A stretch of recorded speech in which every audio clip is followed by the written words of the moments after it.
കുട്ടികളായി കഴിഞ്ഞിട്ടുണ്ടെങ്കിൽ അത്യാവശ്യം അടിയൊക്കെ കിട്ടി തന്നെ വളരണം. അടി കിട്ടാതെ വളരുന്ന കുട്ടികളാണ് കൂടുതൽ വഷളായി പോകാൻ ചാൻസ് ഉള്ളത്. ഈ ഒരു സംസാരം ശരിക്കും വളരെ കോമൺ ആയിട്ട് നമ്മുടെയൊക്കെ ഇടയിലുള്ള ഒരു കാര്യമാണ്. നമ്മുടെ കേരളത്തിൽ മാത്രമൊന്നുമല്ല, എല്ലാ സ്ഥലങ്ങളിലും ഇന്നും ഹിഡൻ ആയിട്ടാണെങ്കിലും പാരന്റ്സ് ചെയ്യുന്ന ഒരു കാര്യമാണ് കുട്ടികളെ അടിക്കുക എന്ന് പറയുന്നത്. അപ്പൊ പണ്ട് കാലം മുതലേ ഈ അടിക്ക് ഭയങ്കര പവർ ഉണ്ട് എന്ന് നമുക്കറിയാം. ശരിക്കും ഇന്നും ഇത്ര സ്ട്രോങ് ആയിട്ട് ഈ അടിക്ക് പവർ ഉണ്ടാവാൻ ഉള്ള റീസൺ എന്താണ്? ഇന്നത്തെ വീഡിയോയിൽ നമ്മൾ പറയാൻ പോകുന്നത് അടിയുടെ പവർ എന്താണെന്നുള്ളതാണ്. അടിയുടെ പവർ കുട്ടികളെ എങ്ങനെ ബാധിക്കും എന്നുള്ളതും കൂടെയാണ് നമ്മൾ ഇന്ന് ചർച്ച ചെയ്യാൻ പോകുന്നത്. അപ്പൊ ഈ സ്പാങ്കിങ് അഥവാ പണിഷ്മെന്റിന്റെ പവർ എന്താണ്, ഇത്രയും പവർഫുൾ ആയിട്ട് ആവാനുള്ള റീസൺ എന്താണെന്നാണ് നമ്മൾ നോക്കാൻ പോകുന്നത്. ഇതിൽ ആദ്യത്തെ കാര്യം തന്നെ വെച്ചിട്ടുണ്ടെങ്കിൽ, നമ്മൾ ഒരു അടി കൊടുക്കുന്ന സമയത്ത് സഡൻ ആയിട്ടുള്ള ഒരു ബിഹേവിയറിനെ ഒക്കെ സ്റ്റോപ്പ് ചെയ്യിപ്പിക്കാൻ വേണ്ടി പെട്ടെന്ന് പറ്റും. നമ്മളൊരു കുട്ടിക്ക് ഒരു അടി കൊടുത്തു കഴിഞ്ഞിട്ടുണ്ടെങ്കിൽ ആ കരഞ്ഞോണ്ടിരിക്കുന്ന കുട്ടി ചിലപ്പോൾ പെട്ടെന്ന് കരച്ചിൽ നിർത്താനോ അല്ലെങ്കിൽ മറ്റ് ബിഹേവിയർ സ്റ്റോപ്പ് ചെയ്യാനും ചാൻസ് ഉണ്ട് എന്നുള്ളൊരു വിശ്വാസം. അതാണ് ഏറ്റവും മെയിൻ ആയിട്ടുള്ള റീസൺ ഈ കുട്ടികൾക്ക് അടി കൊടുത്ത് ഈ ഒരു പ്രോബ്ലത്തിന് ക്വിക്ക് ഫിക്സ് ഉണ്ടാക്കാൻ വേണ്ടിയിട്ട്, അല്ലെങ്കിൽ അടി കൊടുക്കാൻ വേണ്ടിയിട്ട്. ഇനി രണ്ടാമത്തെ കാര്യം എന്ന് പറഞ്ഞിട്ടുണ്ടെങ്കിൽ ഭയങ്കര ഈസിയാണ് ഇത് അപ്ലൈ ചെയ്യാൻ വേണ്ടിയിട്ട്. പ്രത്യേകിച്ച് ഒരു ട്രെയിനിങ്ങോ അല്ലെങ്കിൽ എന്തെങ്കിലും ഒന്ന് അറിഞ്ഞിരിക്കേണ്ട കാര്യമൊന്നുമില്ല. ഒരു ബിഹേവിയർ കാണുന്നു, അതിന് നമ്മൾ റിയാക്ട് ചെയ്യുന്നു. അത് ഭയങ്കര ഈസി ആയിട്ടുള്ള ഒരു കാര്യമാണ്. മൂന്നാമത്തെ കാര്യം എന്ന് പറയുന്നത്, we need to teach them a lesson. അതായത് ഒരു കാര്യം, ഒരു ബിഹേവിയർ കഴിഞ്ഞിട്ടുണ്ടെങ്കിൽ ആ ബിഹേവിയർ നല്ലതല്ല നമ്മൾ അവരെ പഠിപ്പിച്ചു കൊടുക്കണം.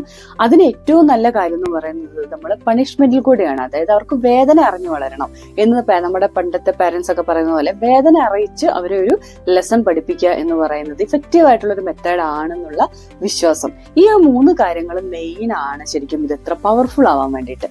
ഇനി ഇതിന്റെ പിന്നിൽ പറയുന്ന മറ്റ് 2 പവർഫുൾ ആയിട്ടുള്ള കാര്യങ്ങൾ എന്ന് പറയുന്നത്, കുട്ടികള് ഇപ്പൊ ഇന്നത്തെ കാലത്ത് ജീവിക്കുന്നത് അത്ര സേഫ് ആയിട്ടുള്ള ഒരു എൻവയോൺമെന്റിലല്ല. നമ്മുടെ സമൂഹം എന്ന് പറയുന്നത് ഇച്ചിരി പേടിപ്പെടുത്തുന്ന ഒരു കാര്യമാണ്.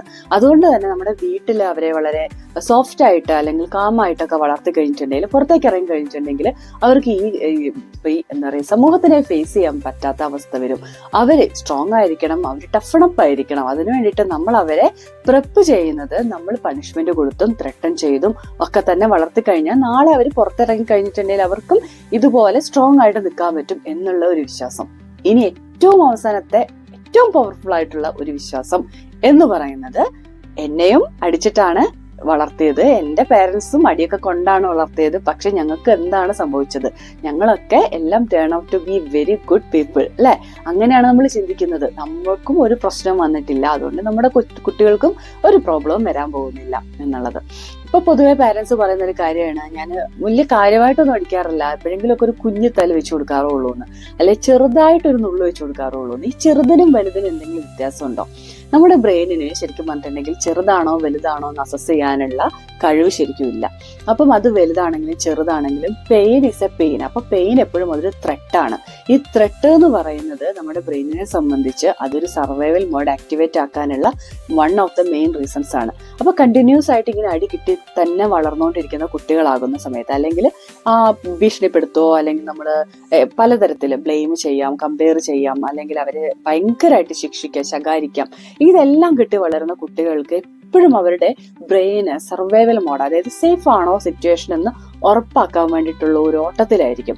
ഇങ്ങനെ ഓടുന്ന സമയത്ത് കൂടുതലും കോർട്ടിസോളിന്റെ അളവ് കൂടുതൽ ഒഴുകാനുള്ള ചാൻസസ് കൂടുതലാണ്. അങ്ങനെ ഉണ്ടാവുന്ന സമയത്താണ് കുട്ടികൾ ഫൈറ്റ്, ഫ്ലൈറ്റ്, ഫ്രീസ്, അല്ലെ ഫോൺ, ഫെയിന്റ് എന്ന് പറഞ്ഞിട്ടുള്ള മോഡിലേക്ക് കുട്ടികൾ വരുന്നത്.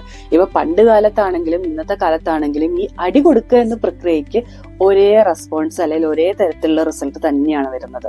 അപ്പം ഈ ഫ്രീസിങ് അല്ലെങ്കിൽ ഫെയിന്റിങ് അല്ലെങ്കിൽ ഫൈറ്റിംഗ് എന്നൊക്കെ പറയുന്ന കാര്യങ്ങൾക്ക് എന്തൊക്കെ വ്യത്യാസങ്ങളാണ് നമ്മുടെ ബോഡിയിലും നമ്മുടെ ബിഹേവിയറിലും വരുന്നത്, അതാണ് ഏറ്റവും ഇമ്പോർട്ടന്റ് ആയിട്ട് എല്ലാ പേരൻസും അറിഞ്ഞിരിക്കേണ്ടത്. കുട്ടികളെ അടിക്കുന്നതിന് മുമ്പ് കോൺസ്റ്റന്റ് ആയിട്ട് ഇങ്ങനെ അടി കിട്ടിക്കൊണ്ടിരിക്കുന്ന കുട്ടികളാണെങ്കിൽ അല്ലെങ്കിൽ ഹേർട്ട് ആയിക്കൊണ്ടിരിക്കുന്ന കുട്ടികളാണെങ്കിൽ അവരുടെ ബ്രെയിൻ ഓട്ടോമാറ്റിക്കലി ഇൻസെക്യൂർ ആവാൻ തുടങ്ങും. അവർക്ക് കൺഫ്യൂഷൻസ് വരാൻ തുടങ്ങും. അവരുടെ ബ്രെയിനിൽ ഫങ്ഷൻസിന് ചെറിയ മാറ്റങ്ങൾ വരാൻ തുടങ്ങും.